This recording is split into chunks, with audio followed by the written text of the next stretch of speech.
السلام علیکم ورحمۃ اللہ وبرکاتہ۔ امید کرتی ہوں آپ سب ایمان اور صحت کی بہترین حالتوں میں ہوں گے انشاءاللہ۔ ایک سوال ذہن میں آ رہا تھا کہ ہماری زندگی میں سکون کی کمی کیوں ہے؟ جیسا کہ آپ سب جانتے ہیں کہ آج کل ہر انسان ڈپریشن کا شکار ہو رہا ہے۔ اس کی وجہ کیا ہے؟ کبھی اس بات پر غور کیا ہے آپ نے؟ کچھ کا جواب ہاں ہوگا اور کچھ کا جواب نہ ہوگا۔ اصل میں ہم اس دنیا اور اس کی رنگینیوں میں اس قدر کھو چکے ہیں کہ ہمیں اللہ کے احکام، اللہ کی باتیں یاد ہی نہیں رہتی۔ بہت سی باتوں کو ہم جانتے بوجھتے نظر انداز کر دیتے ہیں۔ کیوں؟ کیونکہ وہ ہمارے لائف سٹائل کا حصہ بن چکی ہیں، اور ہم نہ چاہتے ہوئے بھی ان کے اس قدر عادی ہو چکے ہیں کہ ان کو چھوڑنا مشکل لگتا ہے۔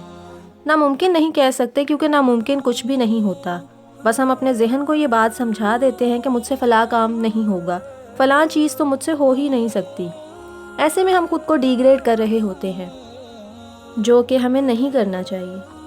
لیکن بعض دفعہ وقت اور حالات ایسے پیدا ہو جاتے ہیں کہ ہمیں کچھ سمجھ ہی نہیں آتی اور ہم ڈپریشن کے راستے پر بخوشی قدم رکھ دیتے ہیں۔ ہم یہ بات جانتے ہیں کہ ڈپریشن سے ہمیں تکلیف پہنچے گی، لیکن پھر بھی کیونکہ ہم انسان ہیں نا، یہ نیچرل سی بات ہے۔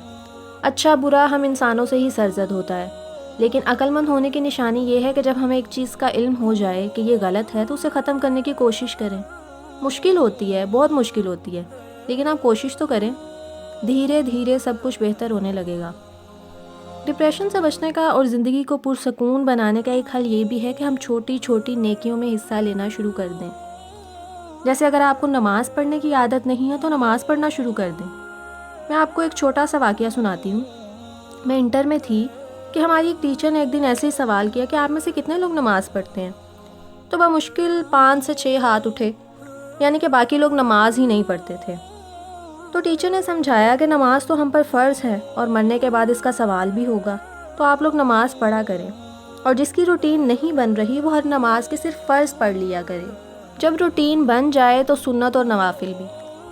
یہ واقعہ یہاں سنانے کا مقصد یہ تھا کہ ضروری نہیں کہ ہم بہت بڑی بڑی نیکیاں کریں تو ہی اللہ سبحانہ و تعالیٰ ہم سے خوش ہوگا، بلکہ اگر ہم کوئی اچھا کام کرنے کی نیت کرتے ہیں تو اللہ تعالیٰ اس پہ بھی بہت خوش ہو کر ہمیں ثواب دیتا ہے۔ میں بار بار یہ بات کہتی ہوں کہ اللہ تعالیٰ کو اپنی پہلی ترجیح بنائیں اور اللہ کو اپنا دوست بنا لیں۔ جب یہ 2 باتوں پر آپ لوگ عمل شروع کر دیں گے تو دیکھیے گا کہ زندگی کس قدر پرسکون ہو جائے گی۔ ہر کام آسانی سے ہونے لگے گا اور دانستہ طور پر برائی کو بھی آپ لوگ اوائڈ کرنا شروع کر دیں گے۔ امید کرتی ہوں کہ آپ لوگ کوشش کریں گے اور اپنی نہیں بلکہ دوسروں کی زندگی کو بھی پرسکون بنائیں گے۔ جزاک اللہ خیرا کثیرا۔ السلام علیکم ورحمۃ اللہ وبرکاتہ۔